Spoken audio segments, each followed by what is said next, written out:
কয়েক মাস আগে নর্থ বেঙ্গল সামিটে যখন মুখ্যমন্ত্রী মমতা বন্দ্যোপাধ্যায় এসেছিলেন, তখন সেখানে আপনি একটি প্রস্তাব রেখেছিলেন যে এই বক্সা এলাকায় ঘোড়ার পিঠে করে মানুষ যাতে সেখানে সাওয়ার করতে পারে। তবে 16ই সেপ্টেম্বর তো জঙ্গল খুলে গেল, কয়েকটা দিন চলেও গেল, এখনও সেটা চালু হলো না কেন, বা কেন এটা আটকে গেল অথবা থমকে গেল? না, সেটা যে আটকে গেছে তা নয়।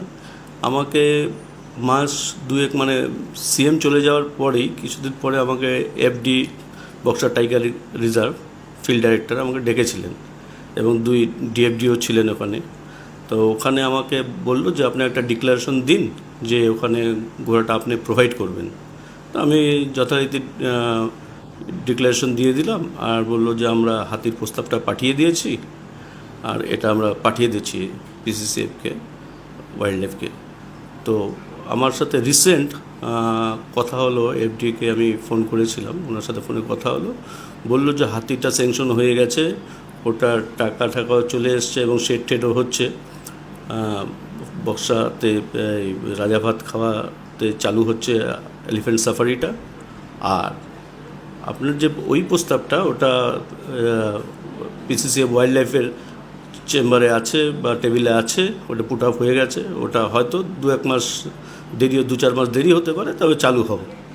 এটা আপনি যে প্রস্তাব দিয়েছেন তাতে মানে কি কি সুবিধা থাকতো বা কীভাবে কি রাইটটা হতো?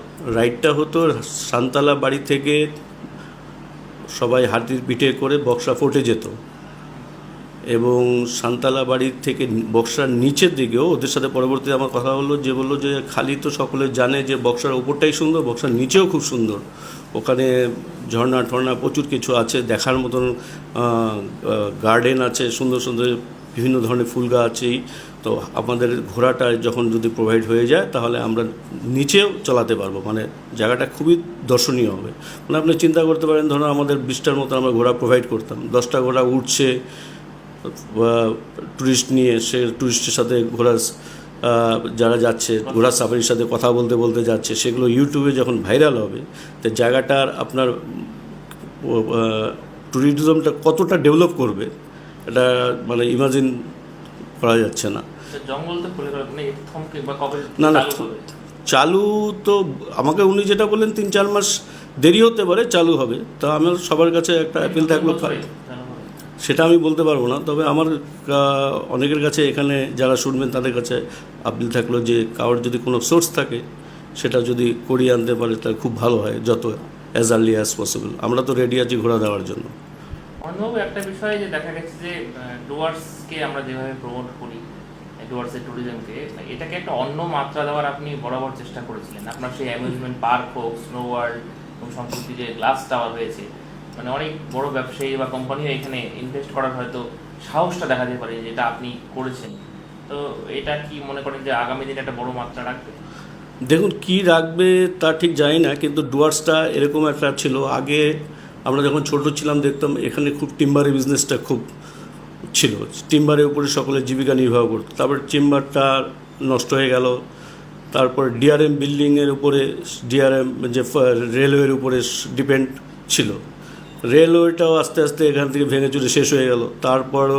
তারপরে আপনার এটা চলে গেল চা বাগান বেস, চা বাগানের এখন অবস্থা খুব খারাপ। তা ট্যুরিজম যদি না করা যায়, সামনের দিনে ছেলে মেয়েরা ডুয়ার্সে, ছেলেমেয়েরা ফ্যামিলি থাকবে ডুয়ার্সে, কিন্তু তাদের বাইরে গিয়ে কাজ করতে হবে। ট্যুরিজমটাকে ডেভেলপ আমাদের সকলে মিলে করতে হবেই। যেমন আমি যদি আমার নিজের একলা চিন্তা করতাম তাহলে আমি এই পার্ক আলিপুরদুয়ারে করতাম না, আমি পার্ক এত ইনভেস্ট আলিপুরদুয়ারে করতাম, শিলিগুড়ি বা অন্য জায়গায় করতে পারতাম। তো আমি একমাত্র ডুয়ার্স ট্যুরিজমটাকে ডেভেলপ করার চিন্তাধারা করেই আমি আগাচ্ছি এবং আমি আশা করি যে আগাতে পারবো, কারণ এর মধ্যে খুব ভালো নিউজ হচ্ছে। আজকের থেকে 5-6 বছর আগে আমার সাথে বেগা, শিলিগুড়ি বেগা মল, যেটা বেগা গ্রুপের যে চেয়ারম্যান প্রেম মিত্তাল, উনি আমাকে সুমিত গ্রুপের চেয়ারম্যানের সঙ্গে পরিচয় করে দিয়েছিলেন বাগডোগরা এয়ারপোর্টে। তখন আমি ওনাকে অফার করেছিলাম যে আমাদের ডুয়ার্সে হোটেল করুন। তখন বলেছিল যে ডুয়ার্সে কি আছে, ডুয়ার্সে আমাদের ট্যারিফ বসবে না, ডুয়ার্সে বিজনেস ভাইব্রেট করবে না, তাই ডুয়ার্সে আমরা ইন্টারেস্টেড না।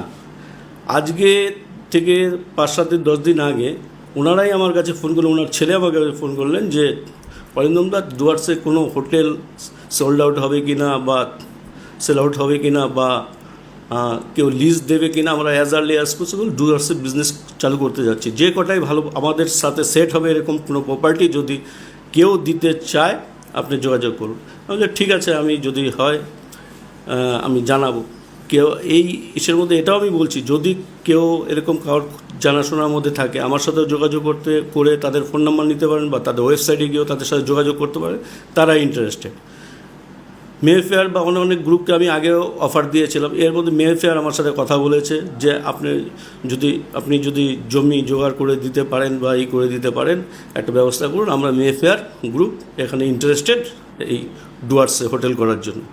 মেফেয়ারের মতন তা কালকে যে আরও বড় বড় কোম্পানিরা আসবে না, এর মধ্যে রামোজি ফিল্ম সিটির যে আগে উনি ডিজনি ওয়ার্ল্ড জাপানের সিও ছিল, সে এখন রামোজি ফিল্ম সিটির আচ্ছা, উনি এসছিলেন, এসে সব কিছু দেখে গেলেন ডুয়ার্সে, আমার সাথে একদিন কাটিয়েও গেলেন, আমাকেও কিছু কীভাবে আরও ডেভেলপ করা যায় সেগুলো উনি আমাকে বললেন, সাজেশন দিলেন। এবং ওনাদেরও একটা মেসেজ চলে গেছে যে এই আমাদের যে এই ইস্টার্ন সাইডটা ডুয়ার্সে, এই সাইডের দিনে দিনে ট্যুরিজমটা ডেভেলপ করবে, এটা ওনারাও বুঝতে পারছে। আশা করি সামনের দিনে আরও ভালো ভালো গ্রুপ আসবে, কারণ এই সব গ্রুপ আসলে এদের নেটওয়ার্ক তো বিরাট বড় নেটওয়ার্ক। এরা দেশ বিদেশের বিভিন্ন ট্যুরিস্টকে আনবে, ট্যুরিস্টকে ওনারা দেখাবে, এই জিনিস দেখাবে, ওই ট্যুরিস্ট থেকে আরও ট্যুরিস্ট জানবে, তাতে একটা বিরাট ট্যুরিজমের ডেভেলপ করবে। আমি রিসেন্ট একটা সামিট ছিল ইন্দো নেপাল সামিট, সেখানে আমি বলেছিলাম ম্যানমেড ট্যুরিজমের উপর। সুমিত গ্রুপের যে উনি আমাকে বললেন যে আপনারা ওটা শুনেছি, খুব ভালো লাগলো, আমরা নিজেরা ইন্টারেস্টেড, আমরা দার্জিলিংয়ে এখন স্নো ওয়ার্ল্ড করার চিন্তাধারা করছি এবং রিসেন্ট করব, আপনার থেকে হেল্প চাই। মানে ওনারাও করতে চাচ্ছে দার্জিলিং হচ্ছে, মানে ওনারা বুঝতে পেরেছে যে ওনারা আমাকে বলছে যে হ্যাঁ দার্জিলিংয়ে মেলে গিয়ে সবাই বসে থাকে এত লোক, প্রত্যেক দিন বিকালটা ওদের আর কোনো অ্যাক্টিভিটি থাকে না, তার জন্য ম্যানমেড ট্যুরিজম আজকে আমি এটা করলাম, কালকে আরেকটা করব। তো এটার এই ম্যানমেড ট্যুরিজম মানুষের দ্বারা, যে আজকে দেখুন ট্যুরিজমের উপর ম্যানমেড ট্যুরিজমের উপরে সিঙ্গাপুর, মালয়েশিয়া, দুবাই, থাইল্যান্ড, এগুলো সব জায়গাতে, ইন্দোনেশিয়া, এগুলো ইন্দোনেশিয়া ঠিক না, এরা ভালো ম্যানমেড ট্যুরিজমের উপরে খুব কাজ করছে এবং ট্যুরিজমটা আজকে ভুটান নেপালও ট্যুরিজমের উপরেই চলছে। ট্যুরিজম একটা বিরাট ফ্যাক্ট করে অর্থনৈতিক, কারণ ট্যুরিজমের সাথে একটা অটো টোটোর থেকে শুরু করে একটা দোকান থেকে শুরু করে সাধারণ লোকের জীবনযাত্রা সবাই, মানে একটা যদি এটা হচ্ছে একটা ইকোসিস্টেম, একজন চললে সবাই তার ফল পাবে। আজকে এত তেল বিক্রি হচ্ছে, আজকে আমাদের প্যারাডাইজ ওয়ার্ল্ডে এত গাড়ি আসছে, কত তেল গভর্নমেন্টে বিক্রি হচ্ছে, গভর্নমেন্ট কত জিএসটি পাচ্ছে, সব দিক দিয়ে যে ট্যুরিজমটা হচ্ছে আমাদের এখানে একমাত্র সোর্স, যেটা আমাদের এখানে অর্থনীতি উন্নত করতে পারে, সামনের দিনে ছেলে মেয়েদের রুটি রুজির একটা ভালো রাস্তা করতে পারে।